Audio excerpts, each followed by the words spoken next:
জাতিসংঘের সাধারণ অধিবেশনে যোগ দিতে এসে সোমবার নিউ ইয়র্কের জন এফ কেনেডি বিমানবন্দরে বাংলাদেশ জাতীয়তাবাদী দলের বিএনপি মহাসচিব মির্জা ফখরুল ইসলাম আলমগীর, জাতীয় নাগরিক পার্টির এনসিপি সদস্য সচিব আক্তার হোসেন এবং যুগ্ম সদস্য সচিব তাসনিম জারাসহ রাজনৈতিক নেতৃবৃন্দের ওপর উদ্দেশ্যমূলক হামলার ঘটনায় গভীর উদ্বেগ ও দুঃখ প্রকাশ করছে অন্তর্বর্তীকালীন সরকার। ক্ষমতাচ্যুত স্বৈরাচারী শেখ হাসিনার সহযোগী এবং সমর্থকেরা এই হামলা চালিয়েছে বলে অভিযোগ পাওয়া গেছে। এই নিন্দনীয় ঘটনার মধ্য দিয়ে শেখ হাসিনার শাসনামলে গড়ে ওঠা বিধ্বংসী ও সহিংস রাজনৈতিক সংস্কৃতির এক স্পষ্ট ও মর্মান্তিক চিত্র প্রকাশ পেয়েছে। এই বিধ্বংসী রাজনৈতিক সংস্কৃতির অবসান ঘটিয়ে একটি শান্তিপূর্ণ, গণতান্ত্রিক এবং অন্তর্ভুক্তিমূলক বাংলাদেশ গড়ে তোলার জন্য অন্তর্বর্তীকালীন সরকার দৃঢ় প্রতিশ্রুতিবদ্ধ। প্রধান উপদেষ্টা এবং তার সঙ্গে থাকা রাজনৈতিক নেতাদের সফরের সময় সম্ভাব্য নিরাপত্তা ঝুঁকির আশঙ্কায় পররাষ্ট্র মন্ত্রণালয় বিভিন্ন পর্যায়ে একাধিক সতর্কতামূলক নিরাপত্তা ব্যবস্থা সমন্বয় করেছিল।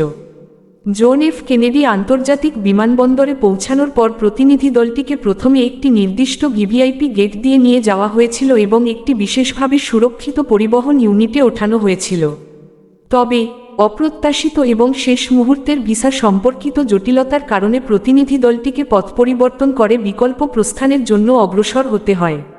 বিমানবন্দরে রাজনৈতিক নেতাদের জন্য ভিভিআইপি প্রবেশাধিকার এবং নিরাপত্তা সুবিধা দেওয়ার জন্য অন্তর্বর্তীকালীন সরকারের সর্বোচ্চ পর্যায় থেকে আনুষ্ঠানিক অনুরোধ করা সত্ত্বেও বিমানবন্দর কর্তৃপক্ষ দুঃখজনকভাবে সেই অনুরোধ প্রত্যাখ্যান করে।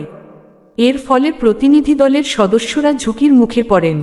ঘটনার পরপরই অন্তর্বর্তীকালীন সরকার নিউ ইয়র্কে বাংলাদেশ মিশনের মাধ্যমে দ্রুত এবং আইনানুগ ব্যবস্থা নিশ্চিত করতে নিউ ইয়র্ক পুলিশ ডিপার্টমেন্টের সঙ্গে যোগাযোগ করে। আমাদের জানানো হয়েছে যে ইতোমধ্যেই একজনকে গ্রেপ্তার করা হয়েছে এবং বর্তমানে ঘটনাটির আনুষ্ঠানিক তদন্ত চলমান। এই ঘটনার পর প্রধান উপদেষ্টা এবং প্রতিনিধি দলের সকল সদস্যের নিরাপত্তা ব্যবস্থা উল্লেখযোগ্যভাবে জোরদার করা হয়েছে। অন্তর্বর্তীকালীন সরকার বিদেশে তার প্রতিনিধিদের নিরাপত্তা ও মর্যাদা নিশ্চিত করার জন্য যুক্তরাষ্ট্রের ফেডারেল এবং স্থানীয় আইন প্রয়োগকারী সংস্থার সাথে সার্বক্ষণিক ঘনিষ্ঠ এবং অবিচ্ছিন্ন সমন্বয় রাখা হচ্ছে। আমরা দেশের অভ্যন্তরে এবং আন্তর্জাতিকভাবে গণতান্ত্রিক নীতি ও আইনের শাসন সমুন্নত রাখার প্রতি আমাদের অটল অঙ্গীকার পুনর্ব্যক্ত করছি। রাজনৈতিক সহিংসতা এবং ভীতি প্রদর্শনের ঘটনা, তা বাংলাদেশের ভেতরে হোক বা এর সীমানার বাইরে হোক, কোনোভাবেই সহ্য করা হবে না। এ ধরনের ঘটনায় যথাযথ আইনি ও কূটনৈতিক ব্যবস্থা নেওয়া হবে। দর্শক, নিত্য নতুন বাংলা সংবাদ পেতে এখনই সাবস্ক্রাইব করুন আমাদের এই চ্যানেলটি।